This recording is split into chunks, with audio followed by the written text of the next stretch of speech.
Hey everyone, it's Angela. I wanted to just touch base about this week and what to expect so that you are staying on track and moving along in the class okay. This week, as you know, there's an exam scheduled that opens on Thursday, that's today, at noon, and will close on February 14th at 11:59. So at some point during that availability period, you should be taking your exam. It's a 50 question multiple choice questions. Those questions are primarily just taken from the textbook. They're not going to be any of the writing questions because we're working on that in a different type of assignment. And then you'll have 60 minutes to complete it. You have to use the lockdown browser and monitor. And what I would suggest while you do that, make sure you're doing your environmental scan pretty well. I will be checking on them, so can't use any notes, any resources. It's got to come from your head. So one of the things I'm suggesting that the types of questions are going to be that you'll need to know the definitions of key terms, but also how to apply them. So don't just memorize. You'll want to think about examples that you can explain a certain concept or have an example in the back of your mind for. So when you encounter that kind of question or that concept on the test, you'll be able to identify and recognize it. So that's exam one. So again, at the same time that exam one opens, so does module 5. And so that's opening today as well. And what you'll notice is that it's the last chapter of the textbook. And it's on writing an APA style research report. So it kind of gives you an overview of the anatomy of an empirical article. So why I'm giving you this assignment now is so that as you're reading your empirical articles, you can navigate them well, to know what section has certain materials in it. So as you're either preparing your article summary or your literature review, you kind of have a blueprint of what a research article has in each section. It's not the format you're actually going to use for the article summary or the literature review. So those are in sort of more of a narrative format using APA citation style.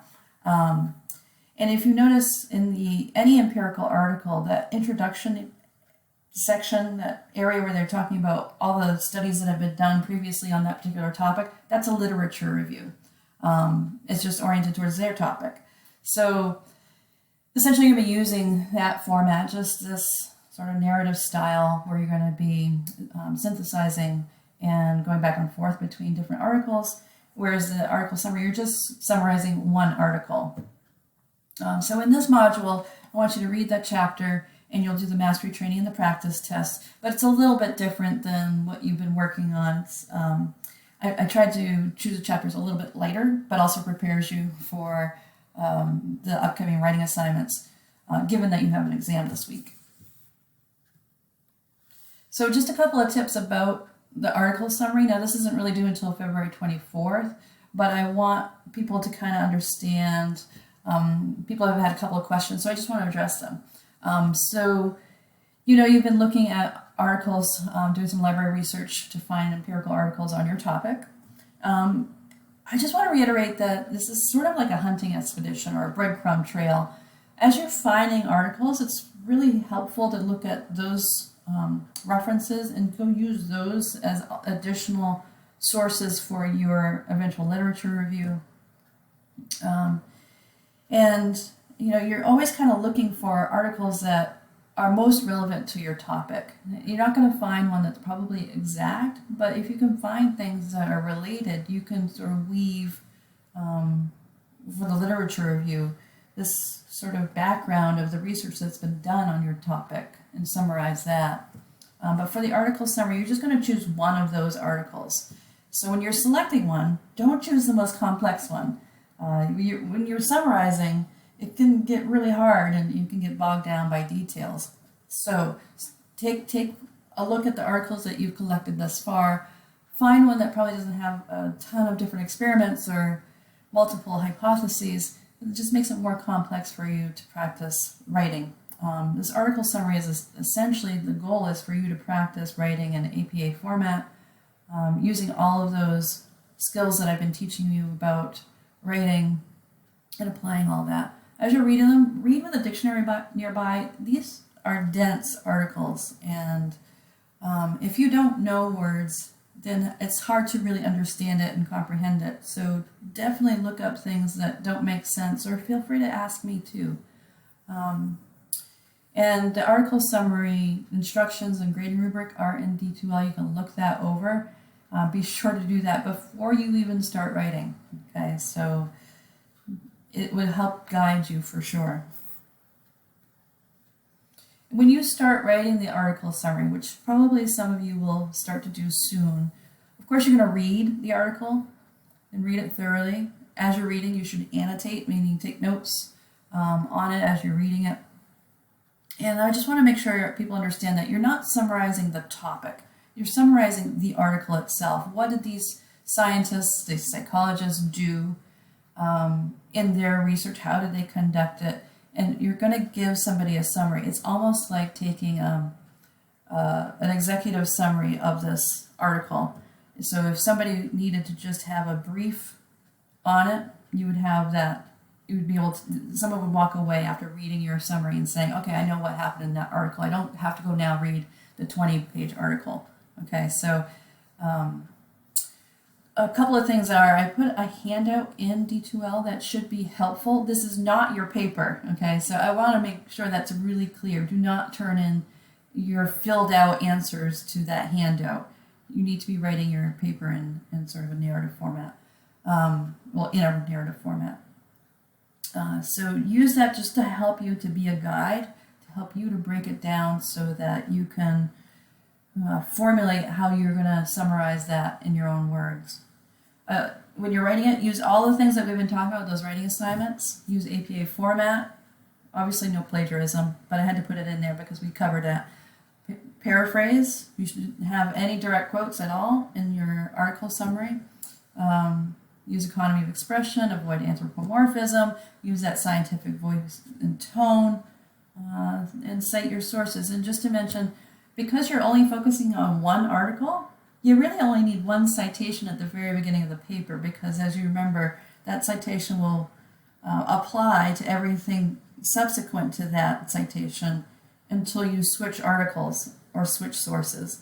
Since you're not switching sources and you're just summarizing one article, you just need that one in-text citation, but you also need a reference page, a separate one's reference page that is a full reference for that article in APA format.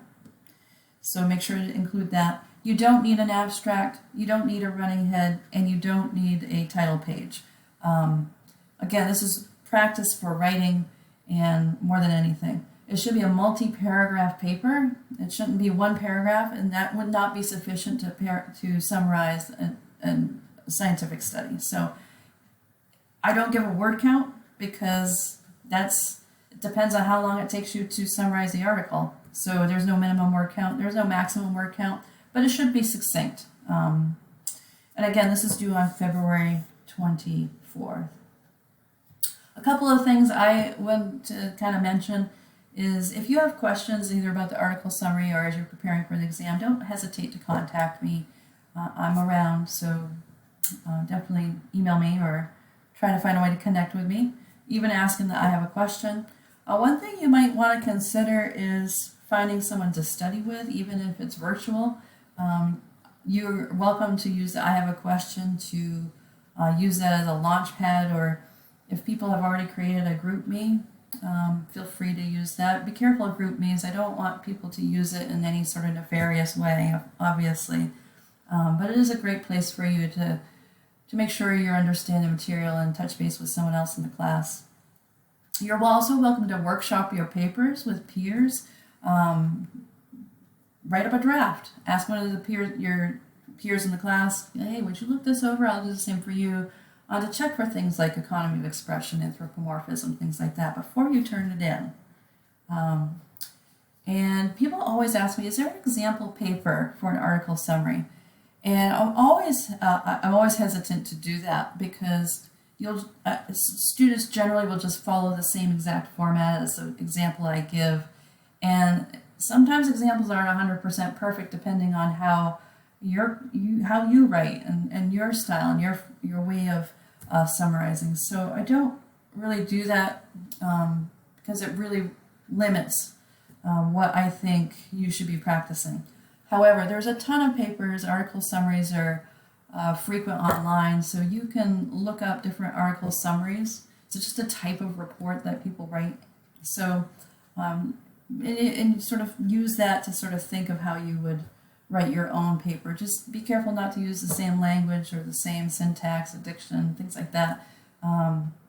So there, that's all I got to say about that. And again, mainly you're going to be focusing on the exam this week, sort of learning about the structure of a research article, and then shifting your attention to writing this article summary. Don't just do it in the last minute, because it's really hard. It's really hard to write a good article summary, and this is the practice I want to give you, because this is what we do in the field all the time. All right, that's all I have to say. Great, good luck on the exam. I really hope you do well, and study hard, and we'll see you on the other side.